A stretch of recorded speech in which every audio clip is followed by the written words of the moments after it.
Hey everyone and welcome back to our new Big Boss episode review। हम करने वाले हैं इसमें दो एपिसोड्स का रिव्यू क्योंकि कल के एपिसोड का हमने रिव्यू नहीं किया था क्योंकि यार मेरा दिल ही बहुत टूट गया था। खानजादी को जब निकाला ना तो मैं बहुत ज़्यादा अपसेट हो गया था क्योंकि वो बंदी जिसको सबसे ज़्यादा वोट पड़े सिर्फ एमजी के चक्कर में, क्योंकि भगवान है मेरा, भगवान है मेरा बिग बॉस। अपने आप को मार मार के मैं मार नहीं सकता, माइक लगा हुआ है, बहुत शोर हो जाएगा। भगवान है मेरा बिग बॉस उसने कह के अपने आप को बचा लिया क्योंकि वो 10 हफ्तों की एमजी लेके आया हुआ है ना बंदा, तो 10 हफ्तों तक तो वो रहेगा। उस चक्कर में आपने उस लड़की को निकाल दिया जिसका सबसे बड़ा वोट बेस था, ठीक है। और टास्क वो जो बनाया गया था, अगर वो चाहते तो पहले जो वो टास्क बनाया गया था जिसमें बजर बजाएंगे और एक बंदा निकलेगा, वो टास्क में अगर चाहते तो किसी तरीके से बचा लेते खानजादी को। कहते जी कोई भी एलिमिनेशन नहीं हुई है, पहले जो 3 बचाएंगे वो बच जाएंगे। या उन्होंने सोचा होगा खानजादी बजा देगी, फिर हम खानजादी को रख लेंगे, लेकिन ये बोलेंगे कि अभी अगर चाहते, अगर खानजादी को बचाना होता ना इस पूरे टास्क में, तो वो बोल सकते थे अभिषेक तुम एलिमिनेटेड थे पर तुमने टास्क का बजर बजा दिया इसलिए तुम बच गए, क्योंकि घंटे तो कम कर ही दिए उन्होंने। तो खानदादी को बचाना चाहते तो बचा भी लेते, ठीक है। क्योंकि इन्होंने वो नील भट्ट को जो पुराना चावल है उसको दिया हुआ था, तो उस चक्कर में उन्होंने निकाल दिया खानदादी को। एक ये मुझे बाद में बड़ा अपसेट किया। बाकी पूरा एपिसोड मेरी आंखों के सामने से गुजर गया, मैंने ध्यान ही नहीं दिया क्योंकि मुझे सलमान भाई की फीलिंग इस तरह की शो से ना उसी तरह की अब हमारी होती जा रही है कि हमें भी फ़र्क नहीं पड़ रहा होता कि क्या चल रहा है, क्यों चल रहा है, क्या है ये। तो यही था सारा एपिसोड का लब्बल बाप। लेकिन मुझे याद है कि मैं पहले दिन के वीकेंड के वार के ऊपर ना एक चीज़ कहना भूल गया था, जिसमें मुनव्वर को बोला जा रहा था कि तुम रो रो के अपनी दुखड़ी बातें करी जा रहे हो, हमें इंटरेस्टेड नहीं है, तुम फेक कर रहे हो। यार एक बंदा अपना इमोशन शेयर कर रहा है, अपनी लाइफ की जर्नी शेयर कर रहा है, तो आपको मसला हो रहा है। किस चीज़ का मसला है वो, मुझे वो कमेंट का मुझे कोई सेंस नहीं समझ लगा। बिग बॉस चाहते हैं कि हर बंदा उनके निरेशन के हिसाब से ही चले, जो वो चाह रहे हैं बस वही होता रहे। तो वो एक बात बहुत गलत बैश की गई थी मुनव्वर के ऊपर। फिर आ जाते हैं आज के एपिसोड के ऊपर। आज के एपिसोड में जो हाईलाइट हुई चीज़, वो एक जो उनका चलता है, क्या नाम है यार, वो जस्ट चिल जोन। वो तो मुझे इतना कोई इरिटेटेड लगता है। ऊपर से आज के एपिसोड के दौरान मैं सो भी गया, तो कुछ कुछ चीज़ें बीच में मिस भी हो गई, मुझे पता नहीं चला। मैं चल रहा है बिग बॉस, चल रहा है चल रहा है, ये हो गया मेरे साथ। क्योंकि यार बिग बॉस ना for the sake of watching मैं देख रहा हूँ, क्योंकि ऐसे ही एक रूटीन सी बन गई हुई है कि बिग बॉस देखेंगे, रिव्यू कर देंगे, व्यूज़ आ जाएंगे, पैसा कमा लेंगे, घर चल जाएगा, बस उस चक्कर। ये नहीं बोलना होता ना, हाँ सॉरी मैंने बोल दिया। पर ऊपर से आज यार इंटरनेट का भी बड़ा इशू चल रहा है कि वीपीएन शीपीएन लगाने पड़े हैं, पता नहीं क्या रीज़न है कि पूरा सर्वर्स डाउन हुए पड़े हैं। अच्छा, अब जो चीज़ मुझे आज के एपिसोड में हाईलाइट हुई ना, वो थी अंकिता लोखंडे। क्या माइंड ब्लोइंग तरीके से जो फाइट में उसने अपना पॉइंट ऑफ व्यू रखा है ना, और उसने जला के रखी है नील भट्ट पुराने चावल की, और आगे से चुड़ैल जो है ऐश्वर्या उसकी, फुल ऑन बदतमीज़ी की। कोई इतना ख़ास रीज़न नहीं था, ठीक है, वो सब ने वही बोलना था, हम सबको भी वही दिख रहा है जो बातें की जा रही होती हैं अंदर शो में। लेकिन वो जिस तरह उनकी जली है ना, और नील भट्ट जो चढ़ चढ़ के आ रहा था, लेकिन जिस तरीके से माइंड ब्लोइंग तरीके से अंकिता लोखंडे ने उसको कवर किया है ना, ये लड़ा है उनसे। और आगे से विकी भी, विकी ने बिल्कुल एक लाइन मेंटेन करते हुए बोला भाई लड़ना है लड़ो, बदतमीजी नहीं करो। और इस चीज़ को मुनव्वर ने भी बैक किया कि विकी भाई बिल्कुल एक्यूरेट तौर पे सही कर रहे थे। और क्या यार फजूल इरिटेटिंग ऐश्वर्या जो है ना, वो इतनी इरिटेटेड थी ना, इरिटेटिंग, उफ उफ उफ, इतना मुझे चिढ़ चढ़ाती है ना वो औरत, देखा नहीं जा रहा होता। और फिर विकी उसाद नील ने इतना ड्रामा लगाया बिला वजह का, जो लोगों की पीठ में छुरा भोंकता है, तूने इसकी पीठ में वो पता नहीं उसकी कौन सी फिल्म चल रही है यार, उसकी एक लैदा ही फिल्म चल रही है और वो चली जा रही है, वो रुक ही नहीं रही है। वो उस दिन रुकेगी जिस दिन इसकी एलिमिनेशन हो जाएगी। और बिग बॉस ने भी कह दिया यार मैं इसको पैसे कुछ ज़्यादा तो नहीं दिए तुम लोगों ने। बिग बॉस पूछ रहा है अपने दूसरे लोगों से, बिग बॉस जानना चाहते हैं क्या इसको ज़्यादा पैसे तो नहीं दिए, ये इतनी ओवर एक्टिंग क्यों कर रहा है। मेरा भगवान है, मेरा भगवान है बिग बॉस। तो आगे से आज विक्की ने बड़ी अच्छी बात बोली, यार अपने को हर्ट नहीं करो यार, ये क्या तरीका है, ये किस तरह का बिहेव कर रहे हो तुम।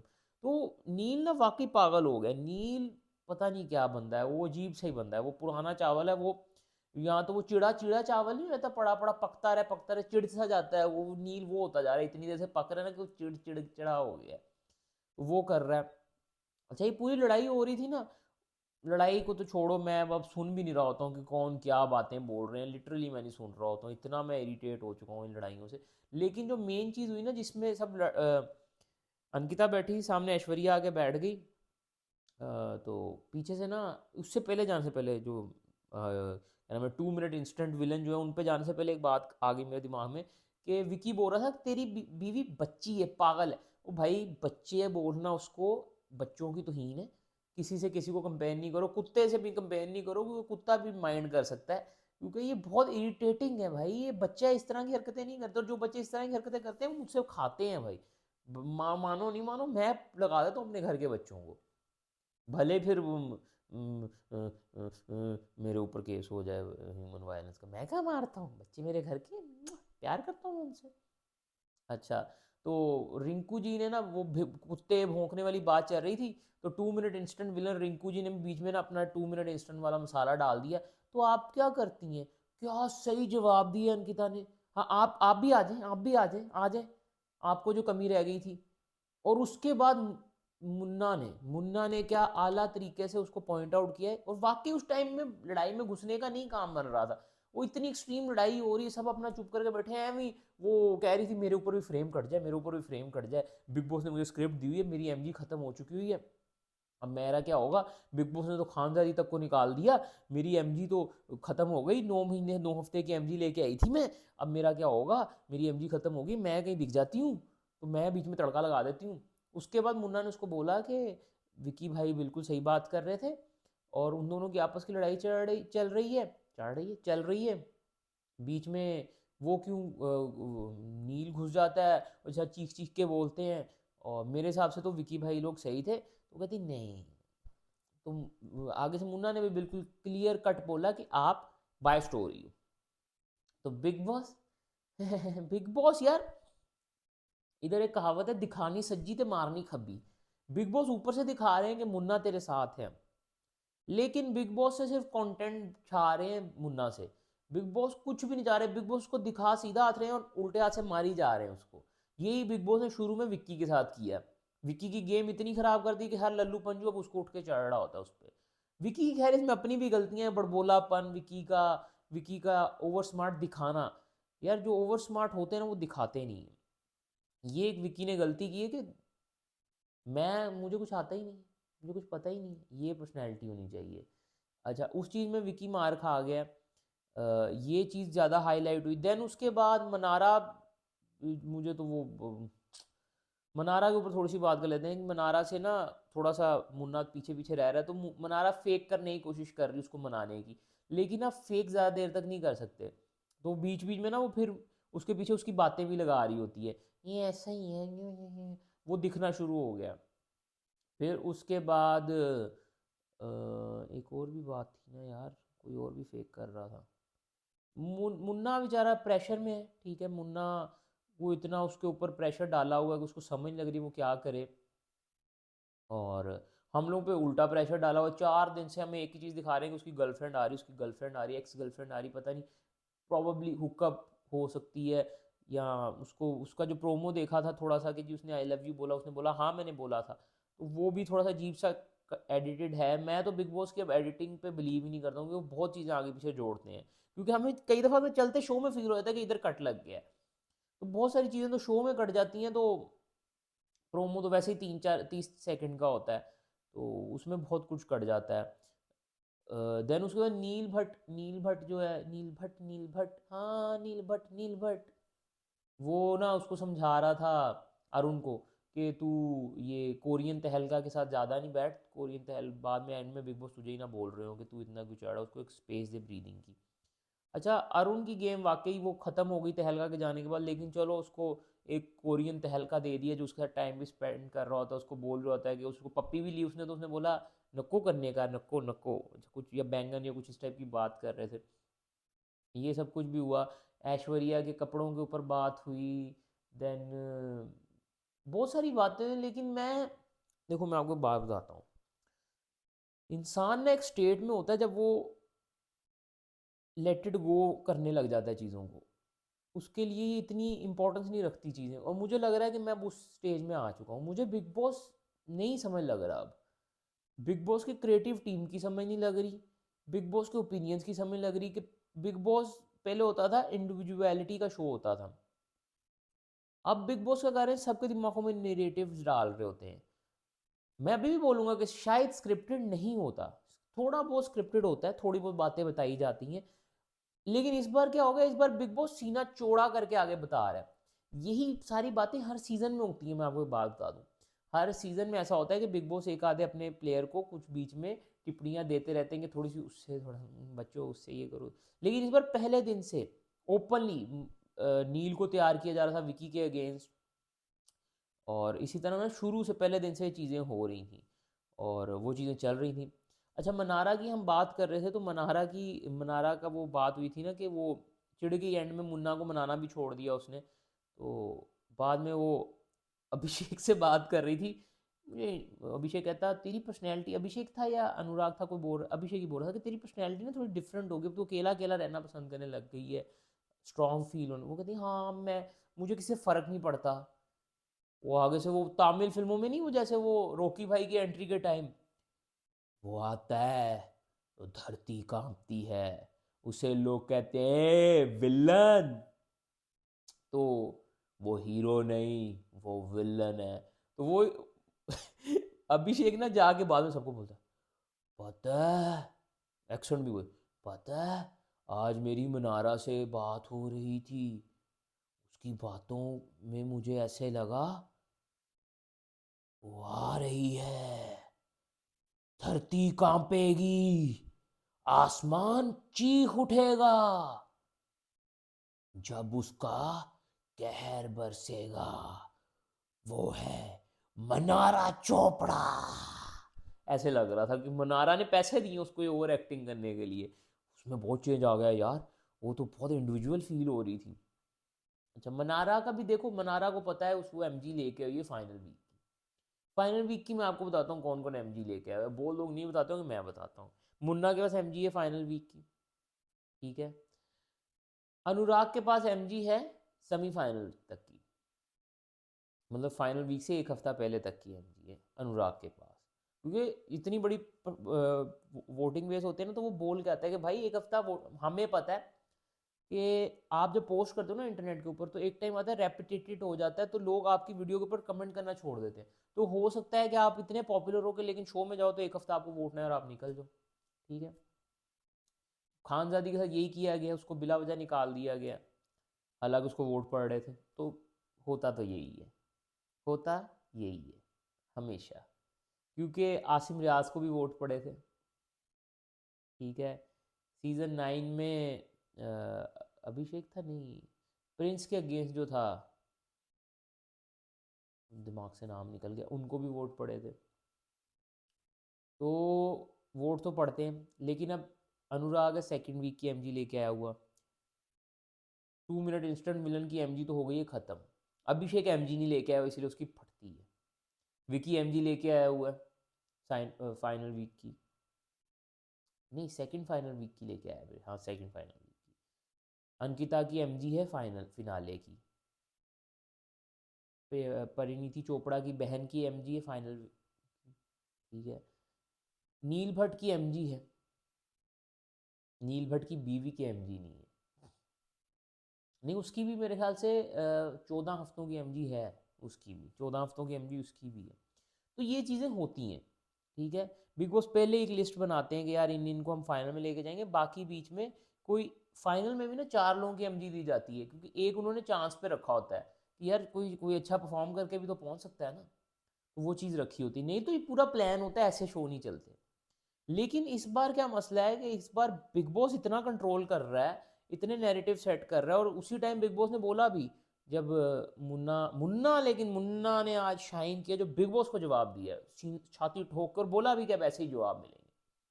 उसने बोला कि, और उसी बात में आज ना देखो, मैं शुरू से बोल रहा हूँ मुन्ना और अंकिता दोनों के हाथ पकड़ने वाला है सलमान एंड में। लेकिन बात अब ये है कि जर्नी के अंदर शाइन कौन करता है। आज दोनों ही शाइन हुए प्रॉपर। मुन्ना इतना सा बोल के शाइन हुआ है, अंकिता इतना बोल के शाइन हुई है।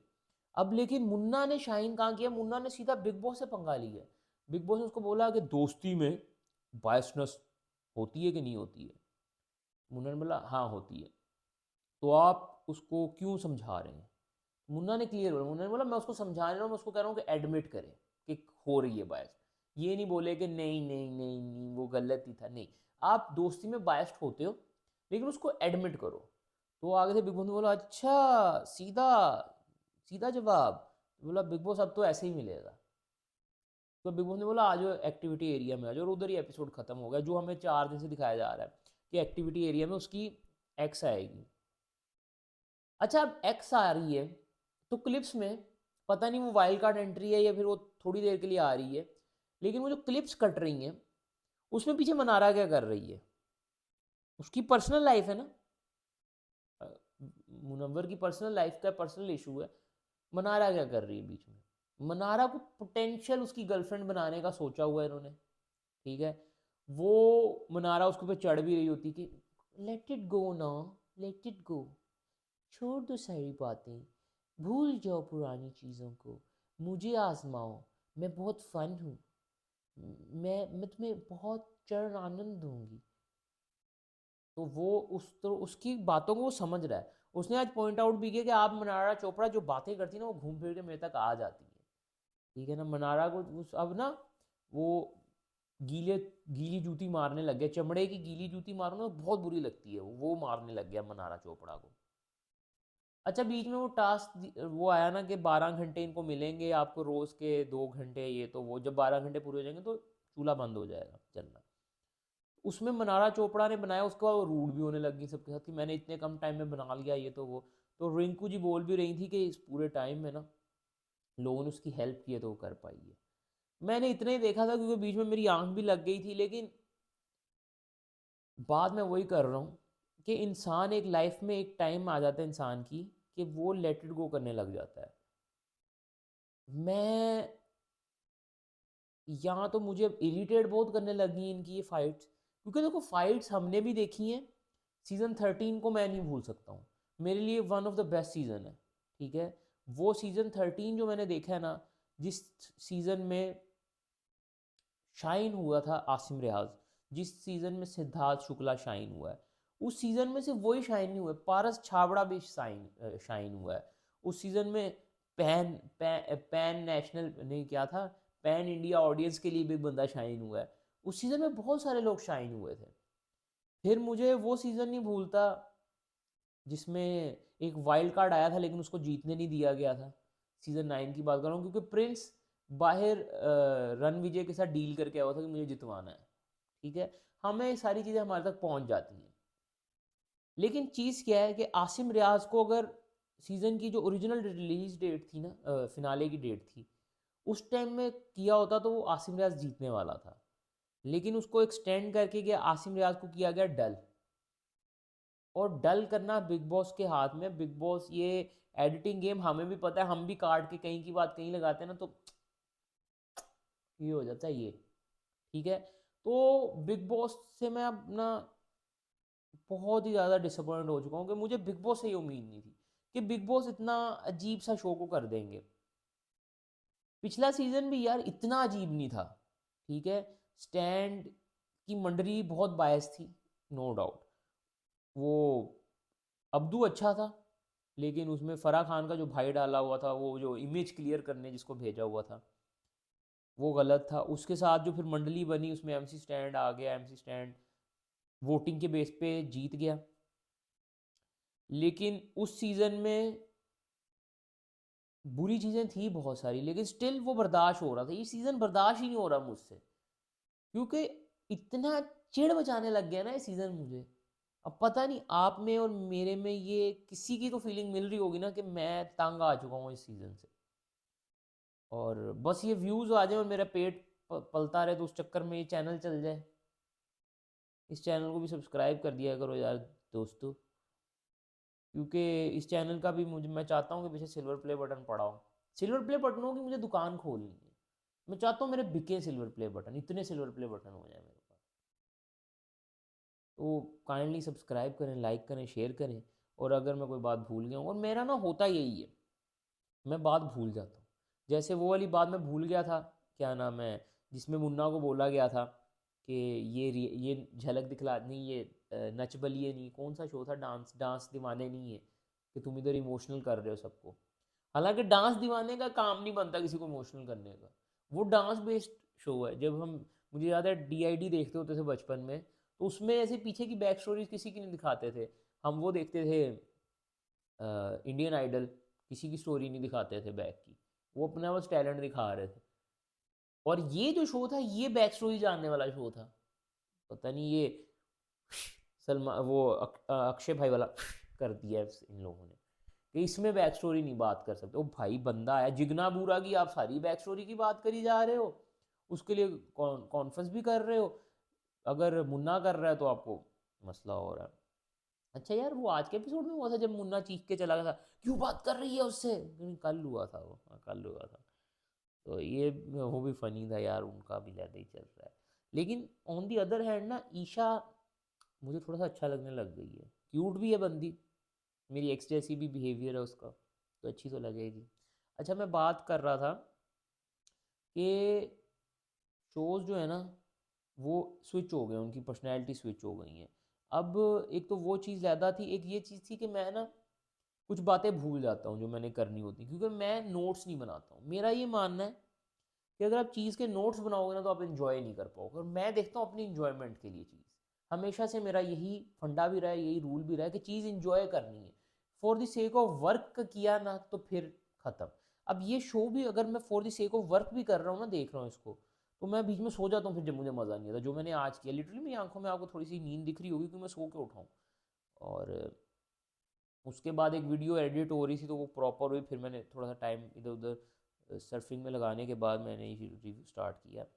तो जो चीज़ मैं भूल जाता हूँ फिर मुझे, और होता भी ऐसा है कि सडन वीडियो बंद की, वो क्लिक हो जाती है, वो यार ये बात ही नहीं की, तो फिर वो मैं कहता हूँ कि अगले दिन मैं इंक्लूड कर दूंगा। अब कल आने वाली है उसकी गर्लफ्रेंड, पोटेंशियल गर्लफ्रेंड, और वो मान भी रहा है, तो होगा कुछ ना कुछ होगा। अब मैं सिर्फ आपको इतनी सी एक बात शेयर करना चाहता हूँ, हमारी लाइफ ना स्टोरीज है, जर्नी है। इसके अंदर ना कई बार ऐसा होता है कि हमें फॉर द टाइम बीइंग कोई अच्छा लगने लग जाता है, किसी की उन्स हो जाता है, किसी के साथ लगाव हो जाता है, जुड़ाव हो जाता है, और वो उस वक्त के लिए वो बहुत ही माकूल चीज़ लग रही होती है, क्योंकि आप उस सिनेरियो में होते हैं जिसको आजकल लोग सिचुएशनशिप का नाम देते हैं। सिचुएशनशिप क्या होती है कि यार आप कुलीग हो, आप डेली मिल रहे हो, तो आपने हुकअप कर लिया है, और जैसे ही आपकी जॉब्स जाएंगी आपको लगे चल बे निकल, मैं उधर नया ढूंढूँ, वो चल बे निकल तो आज पूरा फड्डा हुआ उसके ऊपर। खैर ये तो कैजुअल हुकअप्स हो गए, कैजुअल हो गया बहुत ज़्यादा सिचुएशनशिप। लेकिन जब आप ऐसी सिचुएशन में आपको रियल वाला उन्स होता है ना, तो वो आप फिर आई लव यू भी बोल देते हो। अब मैंने कई दोस्तों को बोला यार I love you as a friend, I love you as a brother, I love you as a sister. अब पता नहीं किस वे में आई लव यू बोला, ये बोला भी हो, अगर बोला भी मसला नहीं है, आप लेट इट गो करके आगे निकल जाते हो मसलों से। वो, मैं तो कहता हूँ कि आपने जिसको अपनी ज़िंदगी में एक बार आई लव यू बोला है ना, वो आपने उस मोमेंट के लिए उसको फील करके बोला है, क्योंकि वो ऐसा होता है कि वो मोमेंट आप इरेज नहीं कर सकते हो। सारे सब कुछ ही मिटा देंगे नहीं होता, कि आपने सब कुछ लिखा और मिटा देंगे, नहीं होता। तो मुन्ना की शादी भी हुई है, ठीक है, उन्होंने एक टाइम में अपनी बेगम को भी आई लव यू बोला था। अब आई लव यू बोला था, शादी हुई, प्यार हुआ, तभी तो काका हुआ, लल्ला हुआ उनके घर में। तो मेरा भी यही मानना है कि अगर मैंने अपनी लाइफ में किसी को आई लव यू बोला है ना, तो that thing is going to stick with me till the end. वो मैंने, इसीलिए मैं मेरी कोशिश भी होती है कि लफ्ज़ जो है ना वो बहुत मखसूस अदा करने हैं, और उतने अदा करने हैं कि बाद में आप उनका वज़न बर्दाश्त कर पाओ। और वही आज अंकिता जी ने किया है। अंकिता जी ने अपने लफ्ज़ बहुत मखसूस अदा किए हैं कि उनकी बस जल रही थी और वो फड़फड़ा रहे थे दोनों मियाँ बीवी। और अंकिता जी ने बहुत ही काम एंड रिलैक्स होके उस पूरी लड़ाई को अपने अराउंड इवॉल्व करवाया है। जिस तरह उन्होंने अमेजिंगली रिंकू जी को भी जवाब दिया बीच में, तो वो बहुत बेस्ट था। तो इंसान, अब मैंने अपनी लाइफ में किसी को अगर आई लव यू बोला है ना, मैं बोलता बहुत कम हूँ अगर बोला है, लेकिन बोला है तो I mean that, at least for the time being. उसके बाद भी you guys still have some space in my heart, क्योंकि दिल अपना बहुत बड़ा है ना। लेकिन सारे होश गवा देंगे, वो भी होश भी गवा देता है इंसान उस मोमेंट पे। तो लेकिन ये है कि आप उस वक्त तक मुझे अच्छे लगते थे, उस टाइम के लिए आप आई लव यू। लाइफ में कभी मेरी ज़रूरत हो, I will be there for you, but बस हो गया। क्योंकि पानी का लेवल होता है, उसके ऊपर चल जाए तो फिर या तो आप डूब जाओगे या तैर के ऊपर आ जाओ, या कोई चीज़ पकड़ के बाहर आ जाओ पानी से, तो इंसान बाहर आ जाता है। अब पता नहीं इनका क्या मामला तो होंगे, लेकिन स्टिल मैं बेनिफिट ऑफ डाउट ना कभी भी लड़की को देना नहीं पसंद करता हूँ क्योंकि लड़कियां बहुत बड़ी गेम है। अब हमने इस शो में देख लिया, क्या बोल क्या है, बॉयफ्रेंड बोल क्या है। तो लड़कियां अपने मफाद के लिए ना आपको किसी भी ट्रेन के आगे धक्का दे देती हैं। लोग बोलते हैं कि विकी भाई धक्का देते हैं, लेकिन ईशा ने हमारे सामने धक्का दे के दिखाया हुआ है। तो इस तरह की बहुत सारी चीज़ें होती हैं, तो मैं हमेशा बेनिफिट ऑफ डाउट मर्द को देना बेहतर समझता हूँ।